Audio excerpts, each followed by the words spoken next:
Okay, I think we'll get started here. We have a number of people online. I want to thank all of you that are attending in person and the 20 or so people that are on the on Zoom. It's an information session. We want to get out and try and get all the questions answered about what a bid is, what it means, what the costs are, and things like that. So that's what this session is about. July 22nd is the council meeting that will look to progress this further. We did already achieve the 25% of the assessed values. There's a calculation of this. It's essentially 25% petitions of the property owners to advance it to the council hearing. And so Matt can get into a little bit more about that. What is the reason for the bid and what are we trying to do? That's what we'll get into today. But really it comes down to creating a vibrant downtown with higher occupancy than is here today. So from that, I'm gonna let the mayor say a few words. So welcome Mayor Kleiss. He's the one that initiated this process. And by the way, I'm Greg Winfeld. I am the chair of the Downtown Task Force, the mayor's Downtown Task Force that we established about 18 months ago. I think we set it up. So welcome, Mayor. Thank you for joining us. Well, thank you, Greg, and thanks for being willing to share this, and thanks for all of you coming up. What's going to be a nice day today downtown. I, started this, so we did this summit. A lot of people in this room were at the summit that we did, almost 19 months ago. I led to a task force, and really, the reason that was put together, there were 250 people in the room that day, and I think there was a lot of energy and a lot of people that wanted to see something happen, and that's why we did it. But really, one of the advantages or disadvantages, I guess, of being mayor for almost 20 years is I've seen 2 of these bids go before, and I've seen also how they failed. And the reason was really it was because it really wasn't a private led entity. We often talk about private public partnerships. It's the private piece that needs for it to be sustainable and for it to work. I mean, you're all the businesses that are operating down here. You're the folks that need the customers. You're the folks that are going to be down here. This is the vibrancy of a community, is a downtown. I don't think anybody's ever traveled. I travel a lot. Where do you go normally when you go to a community? You go to the downtown, and that's really the heart of where a community is. And if you don't have a successful, vibrant downtown that's safe and attracting to people to come in, you're not going to have a very successful region or a city. So it goes beyond just the city of St. Cloud. We led this, we started a lot of folks, and what we learned in the last couple of bids was there really needs to be a plan, a well thought out, organized plan that really is all encompassing. You're going to see a lot of slides here and a lot of information, but it has to be privately led, and it really has to have the public piece. Was to start that initiative. The city's invested in the last 18 months a significant amount of dollars into making sure that it moves forward again. And this bid, this is one thing I can commit. I know, I can't commit what's going to happen with the next administration, but I know everybody so far. There are a lot of candidates running that are making downtown their priority too.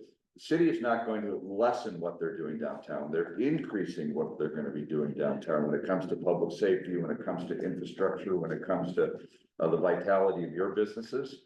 That's an important piece of it. It's not substituting what the city would do. It's adding beyond and above and beyond. There's no community in the country that doesn't have a successful downtown that didn't have a business enhancement district. There's not, zero. That have happened. So this is your opportunity, and I appreciate Greg and Natalia and all the folks that are going to be talking about that, and I'll keep it as short as I can. That's as short as I can. So see. Next, I'm going to have Matt. I'm going to have Matt get up and just kind of explain. So a bid or a business improvement district is it's a private entity in the end. At the end of the day, it is a private entity, but it is funding. The funding comes through an assessment from the property taxes. So I'm going to have Matt kind of give us a little background on how that works. Thanks, Greg. Good morning, everybody. Matt Glazeman, I'm the city's community development director. I'm going to talk a little bit about the legal framework for these districts, and also about the upcoming steps that the city will be taking and the role of that city versus the private funding mechanism. So Minnesota law authorizes municipalities to adopt special services districts Very intentional language, surprisingly, the legislature chose good wording that is pretty clear what the intention and the authorization is. These are districts that are meant to provide a service that is not needed for the remainder of the community. Because of some reason, there's an additional service beyond core government services that are needed in this geography. Most of these special service districts in Minnesota are in downtown because that is the walkable urban environment that you might not need when you're on West Division Street, County 75 going up to McStop. There is an environment that we're trying to create that is not necessarily core government service area. So that's the language that's in the statute, special service district. We're applying that authorization as a downtown business improvement district. And you can see some of the cities here that have also done the same. As the mayor and Greg noted, it really is a key element to creating that environment because the government can't provide for all of that additional service to create that culture and kind of space in the downtown. So next slide. So the mechanism for that is, oh, there we go. The mechanism for that is the city has to be the entity that collects those dollars because not everybody might agree. The assessment might even be like a homeowners association, if it ain't that way. There has to be an entity that collects those dollars. But the city doesn't administer those dollars. We simply are pass through. We collect the dollars and hand those off to an entity that then administers the business improvement district and provides those additional services. So the city council have 2 public hearings coming up. The first one on July 22nd is the question of should we establish a business improvement district, the theory of it, the geography of it. But it's not necessarily the question of how much that assessment would be, how much will be assessed, and who administers the funds. That's a second public hearing that comes on October 7th. So there's 2 public hearings, the first one being the question of should we do it? The second question in October being, okay, how much do I personally have to pay for it, and do I support or object to that idea, that amount? At both of those steps, there's an appeal period following the city council action. But you'll be getting notices soon of each of those hearings. Thank you, Matt. So what kind of extra services does the business improvement district provide? So we'll get into how we're gonna provide those services, but Natalia is gonna go through just real quick some of the things that you would typically see a business improvement district provide. Yes, good morning, I'm Natalia Bowman with the Greater St. Cloud Development Corporation. So bids can deliver a variety of services. It can range from cleaning, safety, security. It can be marketing, it can be events, it can be advocacy, it can be many different things. It can be landscaping, you know, beautification, graffiti removal. It just really depends on what the needs of that specific district are. So what we did was, we completed a needs assessment earlier this year where we surveyed property owners, business owners, even consumers. It was really open to anyone to participate in the survey to really identify what people were interested in for this particular downtown bid. And the results indicated that property and business owners were primarily interested in clean and safe and local level advocacy. So that's what we prioritized for this particular bid. The number 1 service requested was enhanced safety and security. So for this particular bid, we are looking at safety ambassadors. That schedule is to be determined, but essentially it would allow us to have staffed security ambassadors 7 days a week at varying times. And that could look like escorts from, you know, nightclubs or bars or restaurants to parking ramps. It can just be in presence. They'd be on bikes likely, or they're able to walk so that they can maneuver throughout the district with ease. That is one of the core services that the bid would provide.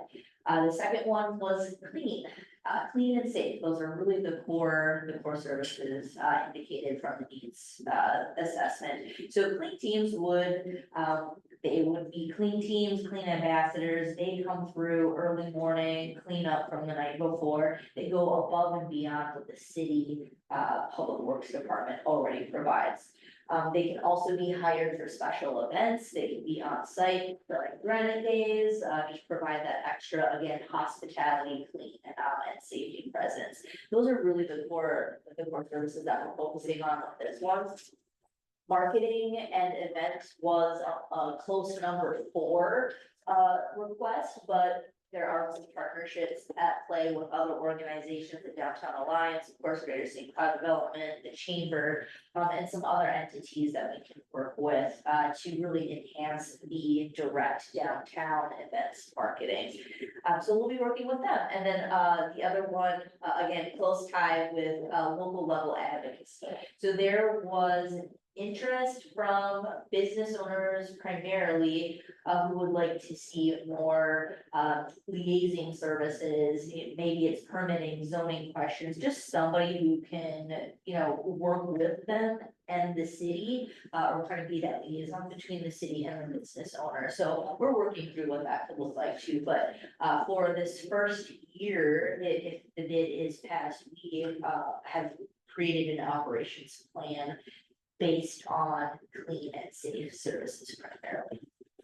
Thank you, Natalia. So how did we get here? Well, it started with Mayor Kleiss's summit and the hiring of a company called Places Platforms, which is a consulting service that consults on development and really beautifying and making a more vibrant downtown. So Chris Limer was the lead consultant. He's done a lot of these over the years. And so it started with that to create a roadmap. So you have, the city involved, Places Platform was involved. The Downtown Task Force was established. Greater St. Cloud Development Corp is involved. St. Cloud Area Chamber and the Downtown Alliance is involved. Block by Block, we'll talk about in a second. That's the service provider. We'll get into them. We've been looking at the International Downtown Alliance. It's an association of downtown alliances to help, kind of guide us through what are the best practices.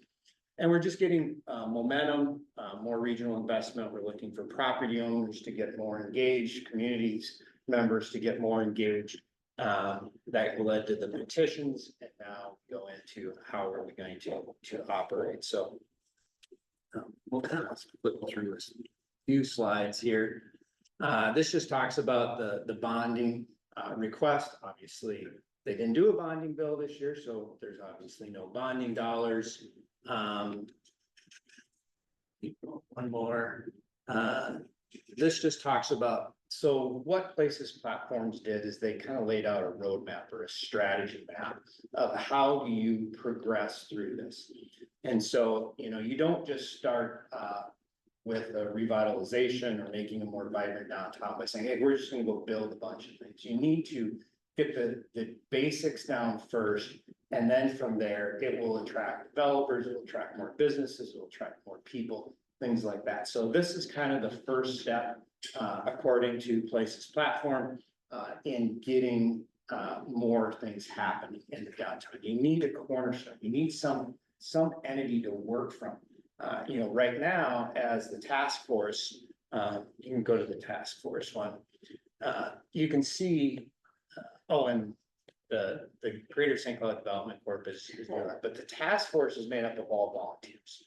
So it's really hard to get a lot. I mean, the task force is putting in a lot of time. GSTC is putting in a lot of time, but it's really hard for a volunteer task force to really stay on something day in and day out and make sure it happens. So we need something, an organization to drive these activities and drive this strategy forward. And that's where the bid comes in.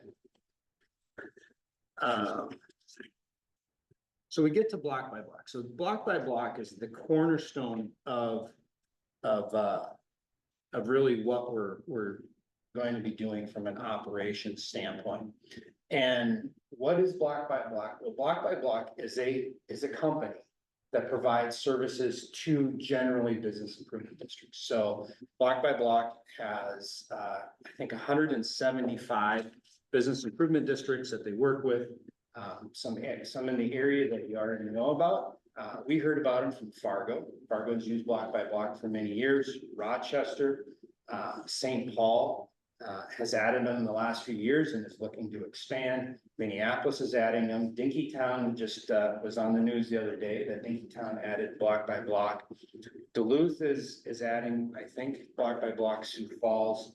And so what you have is you already have a proven resource and organization that can provide these services. If, as the bid, we were as volunteers gonna say, hey, we're gonna provide clean and safe.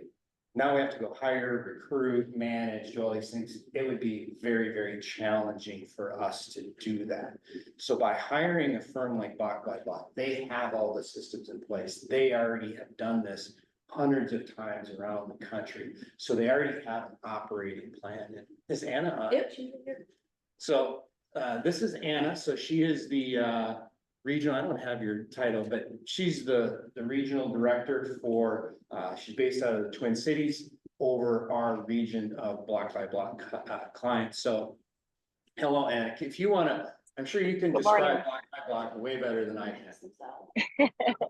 Good morning, everybody. Thank you for having me. I am Anna Schmall. I am the regional vice president for the Midwest Mountains region, spanning from Minnesota, Iowa, the Dakotas, over to Colorado and Salt Lake City. So I oversee currently 13 different accounts. And so like here on the slide, I won't read all of those bullet points, but we have been a company for 30 years for Block by Block. We're a place management organization where we're providing the different services that Natalia talked about. You know, it could be cleaning, security, safety, to beautification. We're doing maintenance, some landscaping, events. It really all just depends on what your district is needing. And so I have worked with Block by Block for 13 years. I started out in downtown Minneapolis and had just grown into different roles there. We are, so I would say that I do have a little bit of experience in terms of seeing different cities. I've been in my current role now for going on 4 years. So, you know, I've just seen cities really benefit from our services that we've provided. Again, we're a national company. We work in over 150 cities. And since I have worked here, that has grown, like it has tripled, quadrupled in size of the companies that we have covered. So I'm here to answer any questions that you may have. And I know that there's a little collaterals that were handed out, and really just what kind of questions you may have, if any. So what we've gone through the first initial phase of getting a proposal from Block by Block, and what we've ended up with is a proposal that really puts people on the streets, whether they're cleaning services or ambassadors, 7 days a week, between 1 and 3 people per day. And that would be between 7 a.m. and 7 p.m. each day. So the theory is, and I think it's shown to be effective in a lot of communities, is if you have presence in the area, if you have people that are addressing the issues of people on the streets that maybe are disruptive, or you just kind of don't want them there.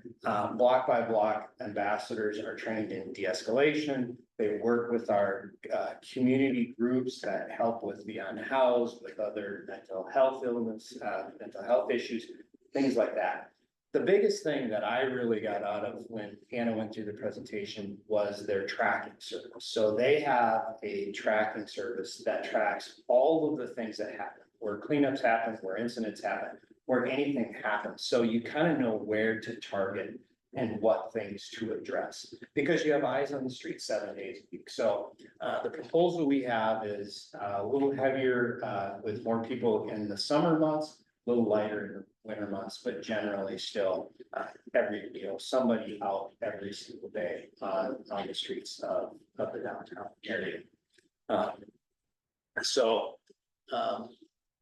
I think I'll stop here. Block by block is really this is the main operating plan. Now, there are other things that we'll be looking at in the business improvement district, like marketing and advocacy and things.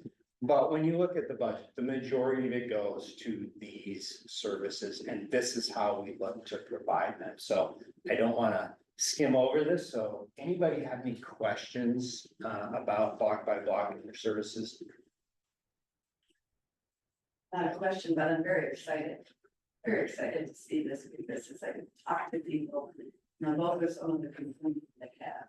Oh, isn't safe downtown, well, it's not good, but the more people you have, just the service people downtown, the livelihood of those that aren't downtown for a purpose. They're not gonna show up, if there's a lot of people around, they're not gonna be there. And that's the theory. The more people where you get ambassadors or whatever downtown, and the more patrons you have downtown, that will push away the people that aren't supposed to be there, you don't want there. So that is the theory behind this is, and I think it's been proven very effective, as Anna said. There's a reason block by block is growing to all these different communities. I don't think they would have done that if it hasn't been effective in those communities. In fact, St. Paul is actually looking to expand their area that is served by block. How is your operating procedures for the challenges since the pandemic with downtowns, the dynamics of downtowns have shifted dramatically? What kind of challenges have you faced, and how did you approach some of those new challenges over the past 4 years? Oh, hold on, she's got two different accounts, we're trying to get her here. We have everybody muted, so. Yeah. Just give her a second. Okay, hi, can you hear me here? Yep. Thanks. I was connected to two different devices. I think I understood the question as what were some of the challenges that we've encountered since the pandemic, and is that the question? And what have you done to, to work through those challenges? Sure. So we were actually deemed part of the crew that needed to be, the necessary workers. So we continued working in a majority of our cities. Some of our cities did close down. We continued working through the pandemic and, touching those high touch points or cleaning those high touch points throughout our downtowns while we were still alleviating, trash and some of the minimal things that were occurring. Once the social unrest occurred, we were encountering a lot of different challenges, as you can imagine, like everybody in their cities. We've really seen an increase of the unsheltered and unhoused population. So outreach is another component of services that we do provide within our work. We partner with local agencies to get them connected to the services where they might need them the most. And there's a lot of hurdles with those challenges, and there's a lot of things that these individuals may not be used to looking for. So it's really just finding that knowledge base to be able to get them connected to services. I would say that has been one of our largest challenges, was the social unrest. Making sure that our ambassadors were safe, and also making sure that we were there to help support our cities with cleanups and whatnot. And then the unsheltered population I would say has been another large component. I wouldn't say that it's, we provide services for that. So while it can be a challenge, there is a lot of positive stories that have come out of that as well. And what have we done? Like I said, we've continued working. We do connect folks and have a lot of positive outcomes in terms of the unsheltered, and just reassuring businesses and educating them as well some of the challenges that folks may be going through, that we're trying to get them in the proper steps that they're trying to get to as well. So just education all around there, and staying in tune with some of the best practices. Yeah, I And think, I think for I more hope that answers the serious- question. And I think, Anna, for more serious issues, there's a very, generally you have a close working relationship with the PDs and the communities that you serve, if I recall. Correct. We do partner with, our local organizations, with PD. We are engaging in visually observing, like the lower level issues that police aren't necessarily responding to. They're short-staffed as well. So, I think we've seen that shortage across the country in a lot of different ways, and we're there to help mitigate and report some of those things without needing them to respond. We do have training and de-escalation and problem resolution. We do work closely with PD and other organizations, social services that can help us out there. We do not enforce the laws, like we are not the PD, but we can help mitigate that in providing the visibility of our ambassadors. If you see on some of those trade cards, you'll see a lot of vibrant, different uniforms, because we want our ambassadors to be visible and be seen, and folks have that reassurance of somebody that we're generally the first person to report anything that we see out there, in terms of crime or even accidents, injuries, that we can respond to a lot quicker than some others can. We've got quite a few questions. Anna, I think some of the questions that are coming in online, they're directed for you, but first, could you maybe just talk briefly about the incident tracking system and the metrics that you're able to provide to property owners and the community? Yes, so we have a proprietary system called the SMART system, and we are tracking metrics and statistics throughout our day. Each ambassador will carry a cell phone with them, essentially, that has this data that we can track really whatever it is that the district is looking for us to track. So for example, if we're talking cleaning services, how many trash cans did we empty today? How many pedestrians did we give directions to a restaurant? How many people did we provide a safety escort to where perhaps they didn't feel safe? So we either waited with them in a bus shelter, or we brought them to their parking ramp where they parked for the day. Another component of that is, reporting incidents. So if we do witness an incident, we will keep that in our SMART system and keep track of that. If we have some repeat offenders, we like to call, or folks that we see out on the street on a frequent basis, we will keep a persons of interest log on them. What are they needing? Are they needing shelter? Are they needing food? Are they needing something? And we'll keep track of how many touch points we've had with them, or how many contacts we've engaged with them to try to find them services. So all of those reports we provide on a monthly basis or quarterly basis to our customers, to you all as a business improvement district, and then from there can be shared to property owners and et cetera. Another point I'd like to touch on for that SMART system is that it is GPS. Once it will keep track of where our ambassadors and where our staff have covered throughout the district for the day. So it also helps us with deployment and a lot of strategic planning that we can do throughout, our time there on a daily, weekly, monthly, quarterly basis. That's a great segue too, Greg. I think some of these questions online could be answered if we elaborate a bit more on what the structure is and what Block by Block's actual role is and what that cost breakdown is. So the bid will essentially be a nonprofit standalone entity that still needs to be created. The board of directors is comprised of property and business owners, so that is all work that will be done if and when the bid is adopted. And then that organization will contract with Block by Block to do the work.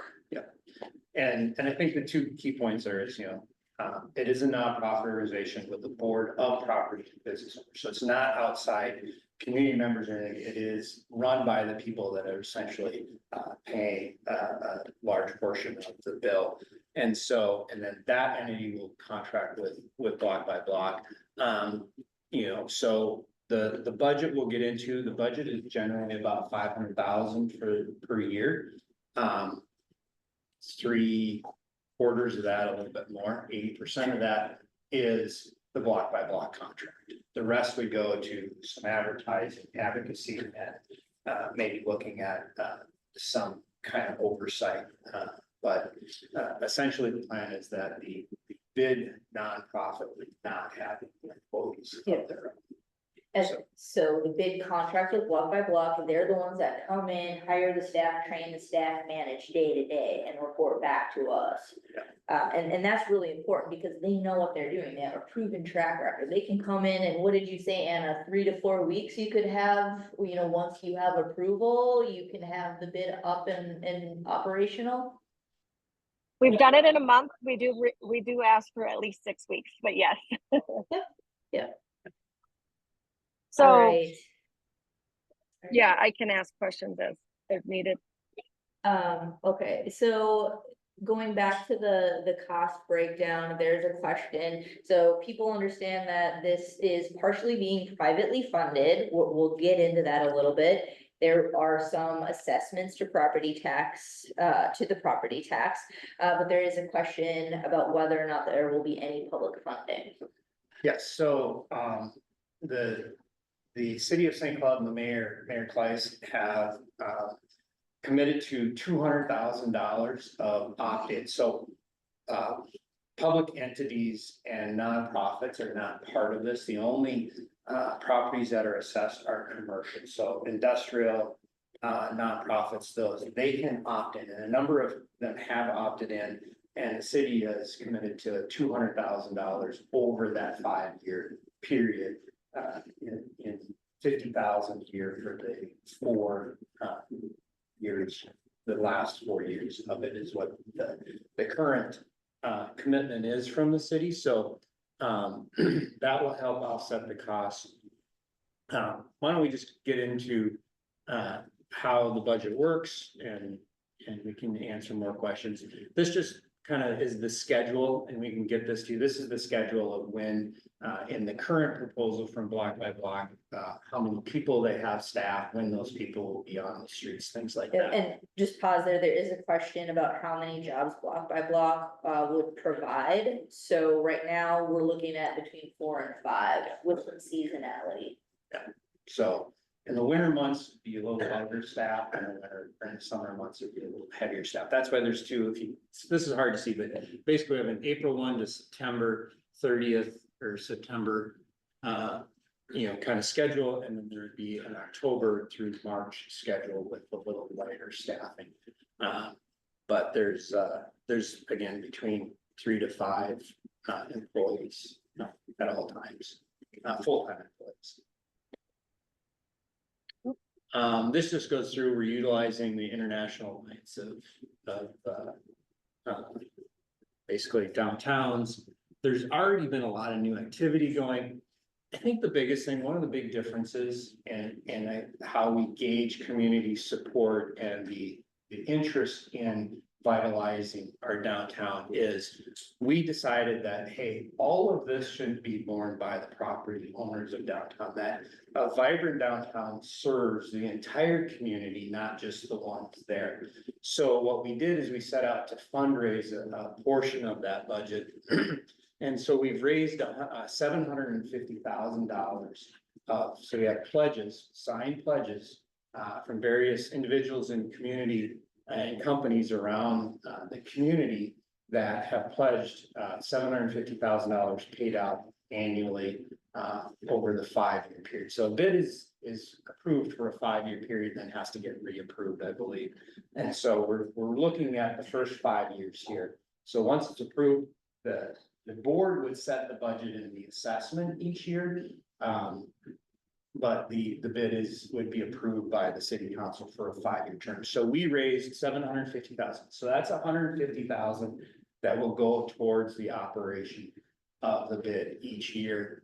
And this is just some of the names of who that is. A lot of them are outside this. You know, we've really been pushing the part of why, you know, it's so important for employers in the area, especially larger employers, is if we don't have a vibrant downtown, like the mayor said, first place you're gonna go like is what's downtown? Like I'm looking at a community to be a doctor, a technician, administrator, et cetera care. What am I gonna do? What is there to do around here? How does, you know, what restaurants are there? What entertainment venues? What's housing look like?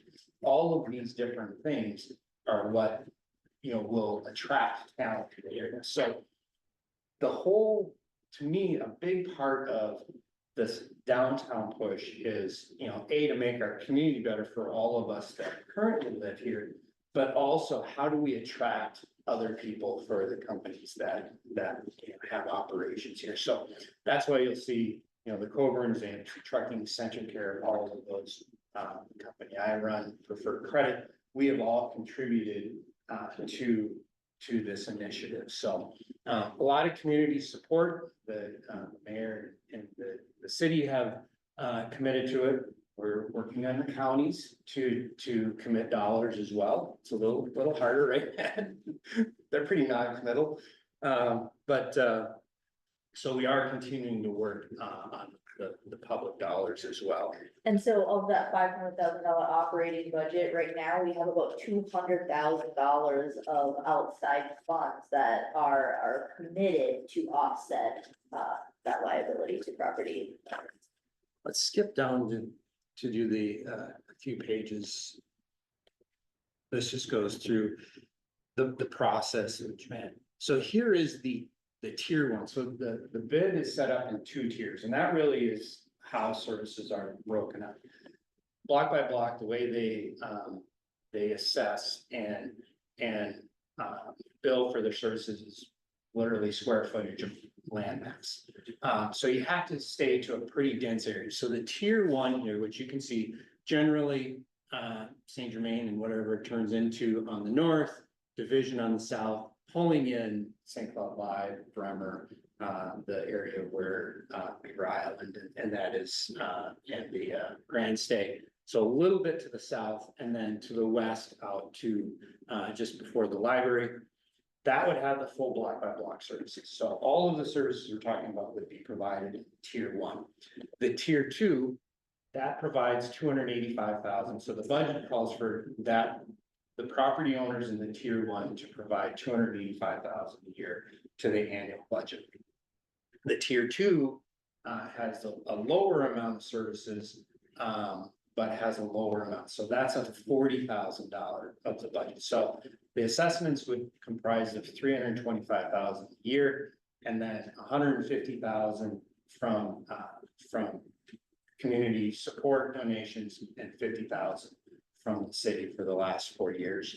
Yep, and there is a question online from East End businesses to clarify specifically what tier two will receive. So tier two would get the advocacy, and then what we've arranged with block by block is that ambassadors, cleaners would spend, would go into those areas and serve those areas between 1 and 3 days a week. So there would be some of the block by block services would go in and, you know, go down East Saint Germain, as you can see, which is the most of the tier two is on the east side of the river and go up and down East Saint Germain, and then a little bit, there's a little bit to the west.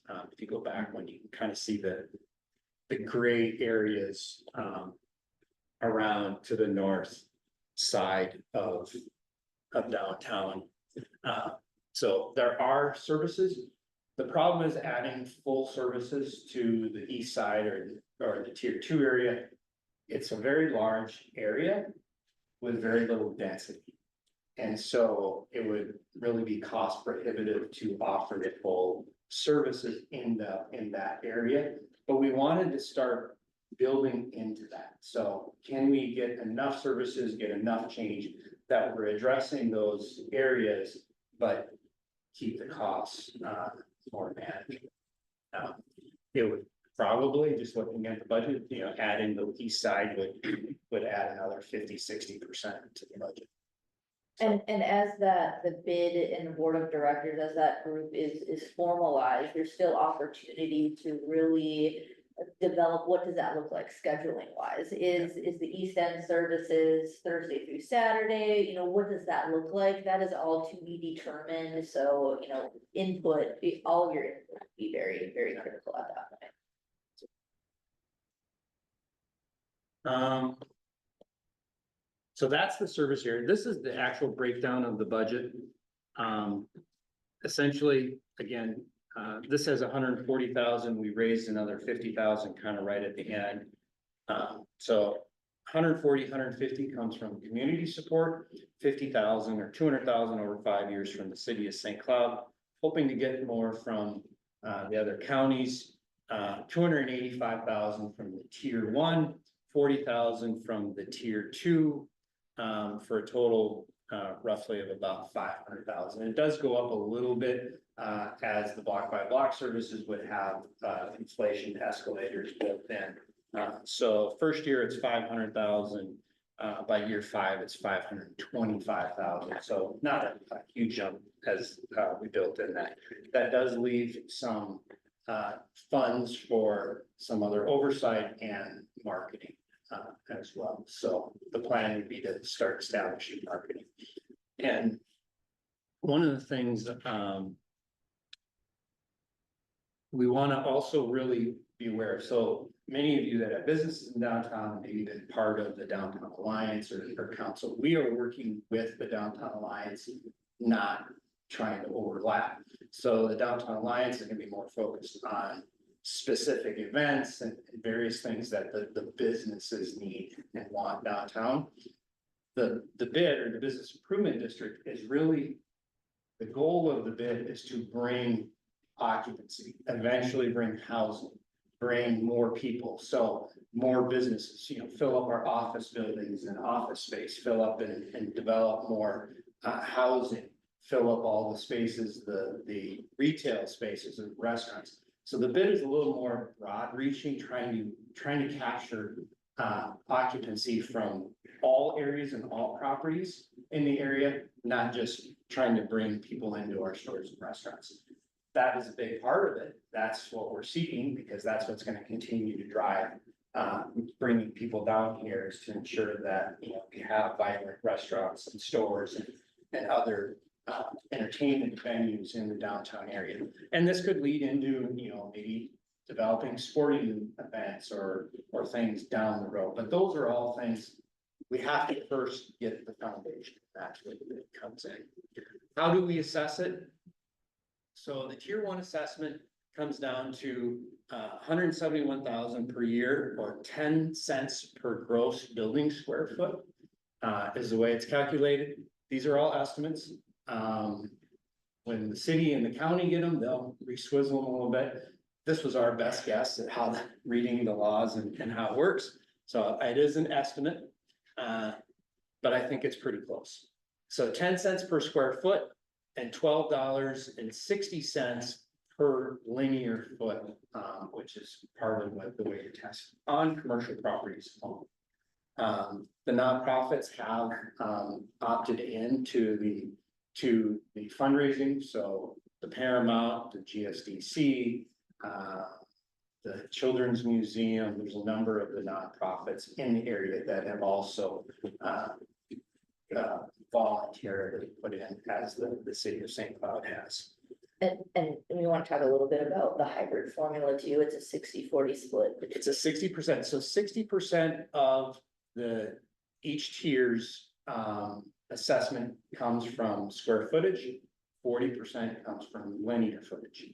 And the theory behind that is we looked at different calculations is, a building that goes up is driving more revenue than a one-story. So we're not overburdening smaller buildings and smaller organizations and businesses with just going off linear square footage. So that's why we came up with the 60-40. So 60% of the assessment is based on building gross square footage. 40% is based on the linear. In the tier 2 assessment, it's 6 cents of a square foot on building gross square footage, and $3.40 on frontage footage. And again, it's 285,000 from the tier 1 properties and 40,000 per year for the first year, couple of years on tier 2 properties as well, we budgeted. So that's how the calculation works. Can I get clarification on Stearns County's involvement? You say you're having difficulty negotiating with them, but yet they're in this district. Are they part of numbers or right now they're? Right now, they're- Last time we visited this, I think they had some significant money that they. I think I think we'll get something. They've indicated that we'll get something. I didn't want to put it on paper until Yeah. they commit to it. Because I don't want to go back to property owners and say, oh, we thought we were gonna get X dollars from the counties and we didn't get any. So really, if we get money from the county, we can work that into the budgets. The assessments are reestablished each year. So it's not, if we do get money from the counties, we can build that in the budget to see how that affects the assessment. Do you see any commitment by October from the county or any time table? I don't know, Matt. I've been working with county, to try to narrow in on your answer. And, the facts are that the last time the board acted on this during the prior proposal, they had agreed to $10,000. The variable right now is what will be the form and shape and size of the county and the downtown from this point forward, given the November question. If they're giving up 2/3 of their property and it becomes redevelopment, obviously that's a variable that they want to consider. But if they remain with new investment in downtown, hundreds of millions of dollars of building, obviously that's a different investment that they would need to make to the bid. So $10,000 last time, as they are today. Could it go up if they make the investment decision one way? Yes. Might it stay the same if they make the investment decision the other way? That's the variable, but they have indicated that they remain committed and they believe in the bid. They just don't know what their answer will be until after.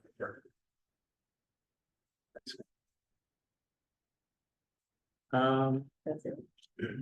So that's what we have, I think that the highlights is what's different this time around. We have a lot of community support. And 150,000 a year, 750,000. We actually have a plan, block by block. When you go to these other communities and you see their ambassadors out on the street with their bright colored vests and shirts, it just feels different. We did a tour to Fargo last summer and their ambassadors were out. They're the ones who said, if you're gonna do this, you need to talk to block by block. And so we're not trying to reinvent the wheel. This is a process that has been done in many communities and has shown that it works in many of those communities. And so we're just following their playbook. So it's been thought out. We don't have all the answers right now, but we're continuing to work towards that. So. All right, we've got a few other questions online. Just to clarify, the bid, will bid meetings be open to the public? So do you want to just reiterate the public hearing process?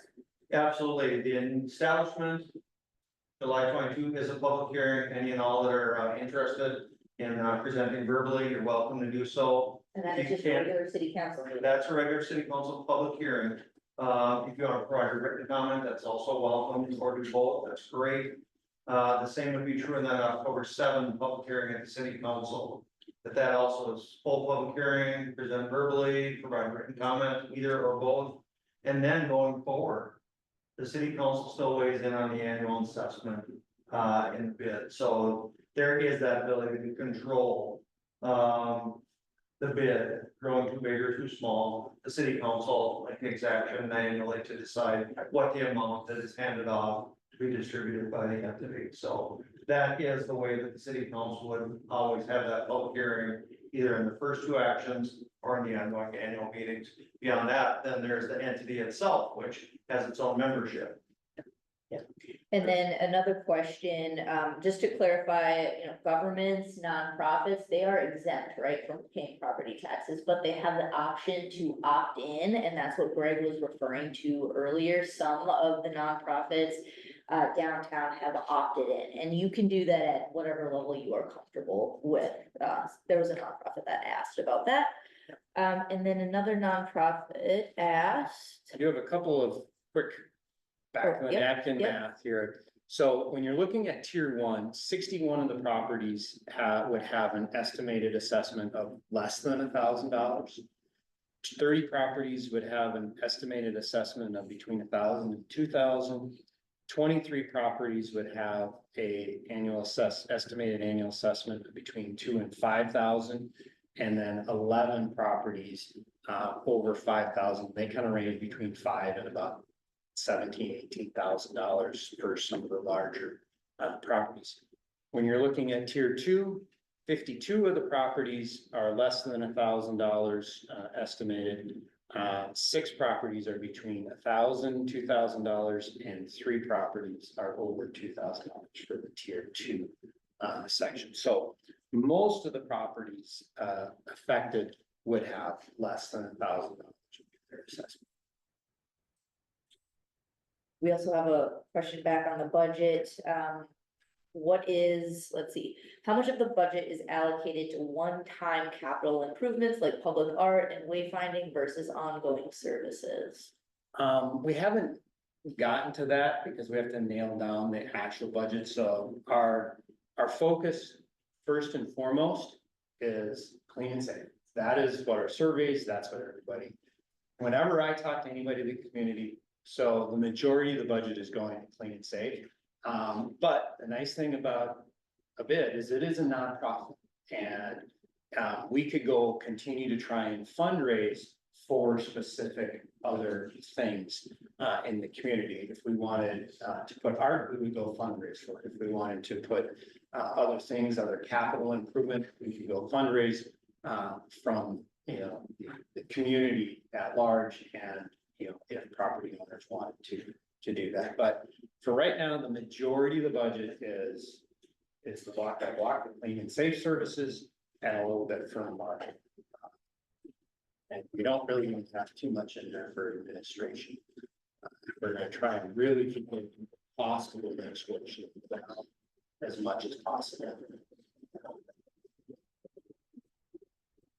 Earlier you said, talking about staffing, and you said 4 to 5 people or 3 to 5 people at all times. So there's actually more staff than 5. Well, there's 3 to 5 employees of block by block. There's 1 to 3 generally between 7 AM and 7 PM. So, And really that looks like, an operations manager, that type of staff that would be full-time. And then the safety the security, the safety ambassadors and clean teams, that will adjust, throughout the year, depending on needs. Summer, there'll be more, clean and safe. Is there an initial cost for setting up block by block? Like we have to buy the base of operation, if that is something the city would give the equipment. So there is some initial cost. There's equipment needs, vehicles and equipment. We are hoping to go fundraise for that. So that would not be that would not go on the bid. We're gonna go try and see if we can fundraise. But yes, that would be part of it. Otherwise, block by block would provide those, essentially lease vehicles and equipment to us. And that is currently, is that in the budget right now? It is in the budget, but we can look at in kind or other. So there is gonna be some upfront costs. a number of the donors have agreed to kind of pre-funding. So one of the other things is, once the assessment is established in 2025, it's collected. But the money doesn't come to the bid until 2026, I believe. So, you know, we'd be looking at getting the bid set up, you know, mid-2025 by pre-funding things through the donor base versus the assessment base. And then the assessment, as that comes in 2026, would catch that up. So we would be looking at the donor base to kind of pre-fund things, get those capital pieces in and stuff. But if we don't raise those, that becomes a lease from Block by Block. But it's fully, but if we get our own through donations, then that would reduce the proposal from Block by Block. You said earlier, this is kind of the start to making a more vibrant downtown. How much of this can we use to kind of go after some of the stuff we were looking at, $100 million bonding? As the future goes on, if this is successful. You know, if it's successful, it really comes down to the property owners and the community. How much do you want to invest in it? And what can those dollars be used for? So once the entity is established, when you talk to Chris Weinberger from Places Platform, you know, some of them are used to buy, you know, a blighted building and tear it down or refurbish it to get developers going. Some of them are used to, you know, it can't be used for lobbying because it'd be a nonprofit. But, you know, it could work with the city if we do get bonding numbers to help guide where those dollars are spent. It is completely separate. It is not, so it doesn't, you know, it's not run by the city. It doesn't have, you know, outsized influence in the city. But as being run by community members, I'm sure council members and whoever the new mayor is would be interested in. It's you know, the downtown task force is a broader entity. The bid is one of the strategies. So there are multiple strategies that are to really enhance downtown. And the most critical strategy is the bid, because as you're talking about private-public partnership, the private part has to be there. So if you're looking at bonding dollars, the state doesn't look at things unless there's a partnership or collaboration. So if you're looking at even the leverage in the 100 million that we looked at for bonding, that's the leverage $1 billion of private investment. So this is that key, and that's why the cities and the counties and the counties will be part of it. They have a ballot issue that has to come up this fall, and then they'll make that determination. But really, in order for it to be of all of the things of strategies for downtown, this really is the key piece of it, because it really is the catalyst that drives everything. It's the most significant piece of it. It is, and to echo that, I would just say, you know, when we're out talking with developers, one of the questions is there a bid? Well, if there's not, let us know when there is, and we'll come back to the table. There's much more, it's much more attractive to invest and develop in communities or districts with a bid. For a variety of reasons, but that is something to, it really is a catalyst moment or opportunity for us here. And the goal is, again, to drive occupancy, drive development. But we have to have the structure. So the downtown task force will remain and continue to work towards other avenues. It's just, we don't have, without resources, we don't have a lot of things we can progress.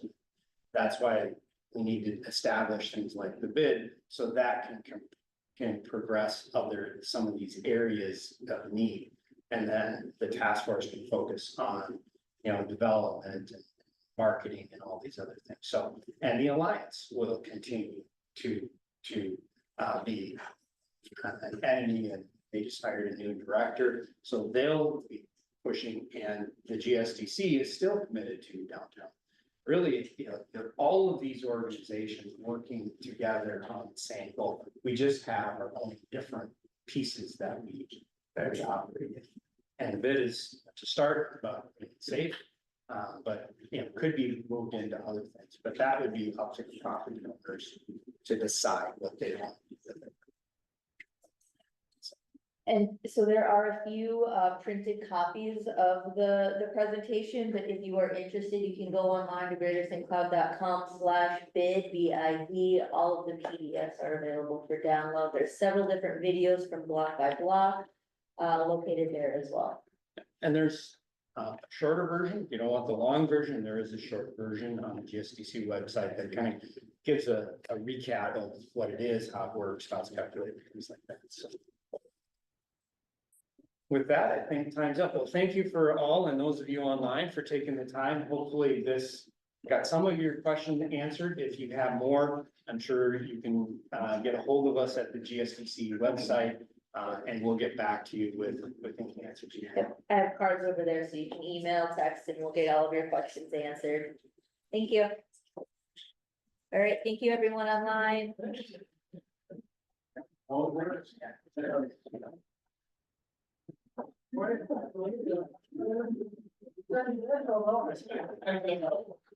Great, yeah. Thank you, Mayor. That was very well done. Thank you. Why is that?